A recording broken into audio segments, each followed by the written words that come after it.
A diverse and inclusive force is a war-fighting imperative. This is on a slide at the Air Force Academy. General Clark, do you agree with that statement? I do agree with that statement, sir. So, I mean, were the Mongols diverse?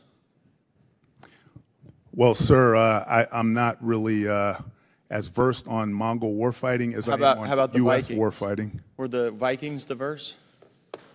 Again, sir, I'm looking at our country, the most diverse country in the world. Sure, but this is about a warfighting imperative. How about the force in Ukraine? Are the Ukrainians fighting the Russians a diverse force? Sir, once again, my concern is the people that I'm charged to build into leaders. Right, but you would acknowledge that throughout history, including present history, that statement hasn't borne true in every example, right? Sir, what I would say is that those countries have to rely on the full force of their population to build a war-fighting force to win our wars, and that's why it's important for us to be diverse, because our nation... So let's look at the population that actually makes up the fighting force frequently. Now, we have more men than women, right? 70-30-ish? That's correct. And of the men we have, most of them are not transgender men. Most of them are cisgender men, right? Yes, sir. But yet, at our academies, we push something called the Brooke Owens Fellowship. Are you familiar with that? I am, yes, sir. And in that fellowship, it specifically says, if you are a cisgender man, this program isn't for you. So you just said that your answer on why we do this full hug of these diversity concepts is because it's all about the fighting force that we draw from. But you're literally pushing a program in the academies that says, if you're a cisgender woman, a transgender woman, a non-binary, agender, bigender, two-spirit, demigender. What's demigender? Sir, that's a term of the people that are eligible for that particular scholarship that is available to. It's a person who looks at their gender in a different way than I do, sir. Well, sure, that's all of these people. You're a cisgender man. You don't even get to apply. Well, do you know what demigender really means? I'm not really sure, sir. Right. So do you know what agender means? All one word, not a space gender, but agender. Sir, I don't.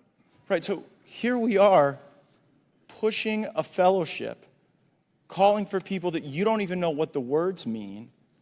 And the number one group of people, the cisgender men, are excluded. Now, in the name of diversity, equity, and inclusion, should we be pushing programs that we can't define that exclude the largest group of service members? Well, sir, first, that program is not an Air Force Academy program. It's a program open to our entire country.